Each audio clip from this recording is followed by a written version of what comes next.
नमस्कार दोस्तों, हर हर महादेव, श्री शिवाय नमस्तुभ्यम। आप सभी का मेरे इस यूट्यूब चैनल पर स्वागत है।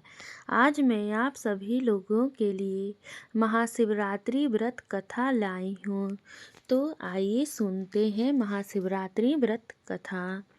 महाशिवरात्रि की पौराणिक कथा के अनुसार एक चित्रभानु नामक शिकारी था जो पशुओं की हत्या करके अपना परिवार चलाता था।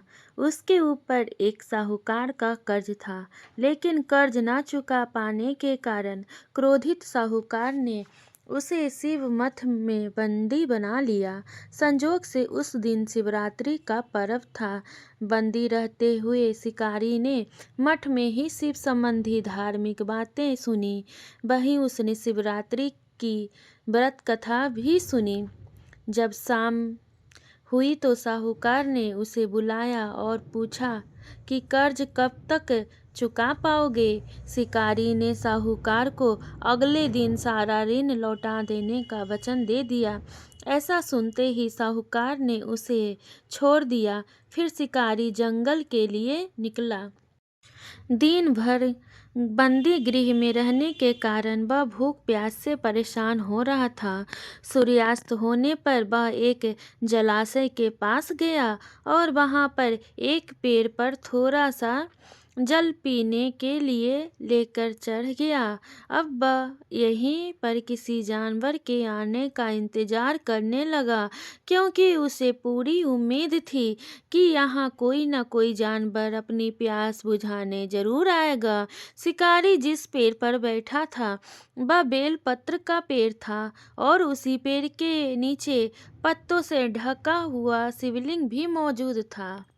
शिकारी ने मचान बनाते समय जो टहनियाँ तोड़ी वे संजोग से शिवलिंग पर जा गिरी। इस प्रकार दिन भर भूखे प्यासे रहने की वजह से शिकारी का शिवरात्रि व्रत भी हो गया और शिवलिंग पर बेलपत्र भी चढ़ गए। कुछ समय बाद गर्भिणी मृगी तालाब पर पानी पीने पहुंची। शिकारी ने तुरंत ही धनुष पर तीर चढ़ा दिया और उसने ज्यों ही प्रत्यंचा खींची, उसके हाथ के धक्के से कुछ पत्ते और जल की कुछ बूंदें पेड़ के नीचे बने शिवलिंग पर जा गिरी और अनजाने में ही शिकारी की पहले प्रहर की पूजा हो गई। मृगी शिकारी से बोली, मैं गर्भिणी हूँ, शीघ्र ही प्रसव करूंगी। तुम इस तरह एक नहीं बल्कि दो जीवों की हत्या करोगे, जो ठीक नहीं है। मैं बच्चे को जन्म देकर तुम्हारे समक्ष अवश्य प्रस्तुत हो जाऊंगी, तब मुझे मार लेना। शिकारी ने प्रत्यंचा ढीली कर दी और मृगी को जाने दिया। कुछ ही देर बाद एक और मृगी उधर से निकली। शिकारी ने तुरंत ही धनुष पर बाण चढ़ाया और फिर से उससे कुछ बेलपत्र नीचे शिवलिंग पर जा गिरे और अनायास ही शिकारी की दूसरे प्रहर की पूजा भी संपन्न हो गई। तब शिकारी को देख मृगी ने विनम्रता पूर्वक निवेदन किया, मैं थोड़ी देर पहले ऋतु से निवृत्त हुई हूँ, कामातुर विराहिनी हूँ, अपने प्रिय को खोज रही हूँ। मैं अपने पति से मिलकर शीघ्र ही तुम्हारे पास आ जाऊंगी। शिकारी ने उसे भी जाने दिया। रात्रि का आखिरी पहर बीत रहा था।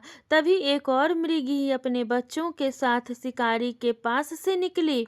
शिकारी धनुष पर तीर चढ़ाकर छोड़ने ही वाला था कि मृगी बोली कि मुझे अभी मत मारो, मैं इन बच्चों को इनके पिता के हवाले करके लौट आऊंगी, तब मुझे मार लेना। शिकारी हंसा और बोला, सामने आए शिकार को मैं कैसे छोड़ दूं?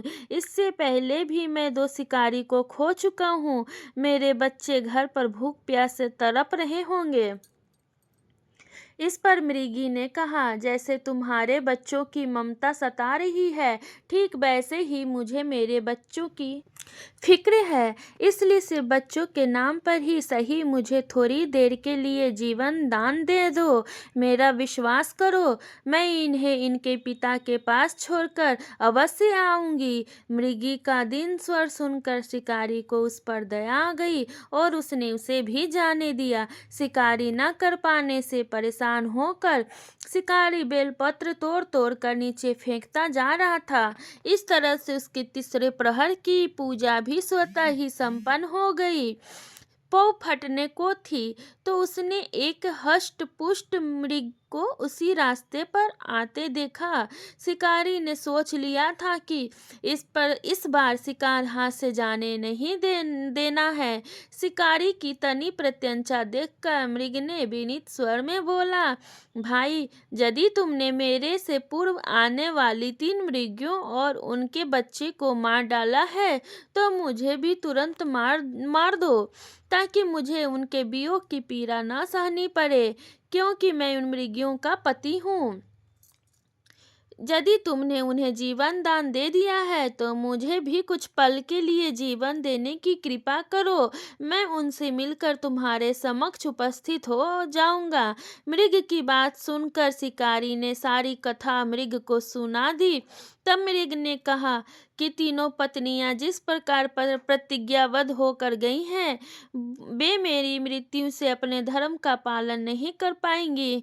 इसलिए जैसे तुमने उन पर विश्वास कर उन्हें छोड़ दिया, ठीक वैसे ही मुझे भी जाने दो। मैं उन सभी को लेकर तुम्हारे सामने शीघ्र ही उपस्थित हो जाऊंगा। उपवास, रात्रि जागरण और शिवलिंग पर बेलपत्र चढ़ाने से शिकारी का हिंसक हृदय अब निर्मल हो गया था।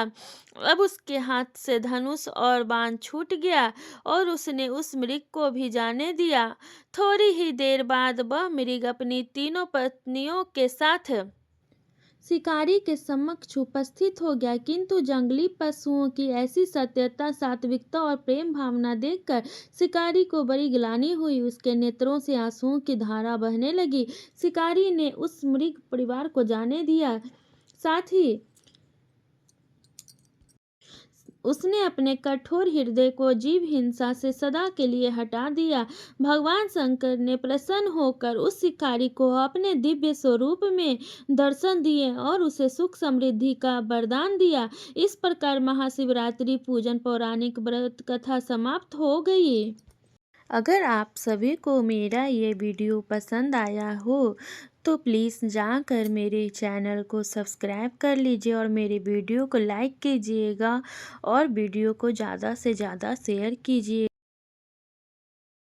कीजिएगा। जो लोग महाशिवरात्रि की इस कथा को सुन रहे हैं अथवा सुना रहे हैं, महादेव उन पर आप अपनी कृपा सदैव बनाए रखिएगा, उनकी हर मनोकामना को पूर्ण कीजिएगा। हर हर महादेव। नमः पार्वती पते। हर हर महादेव। ओम नमः शिवाय। श्री शिवाय नमस्तुभ्यम।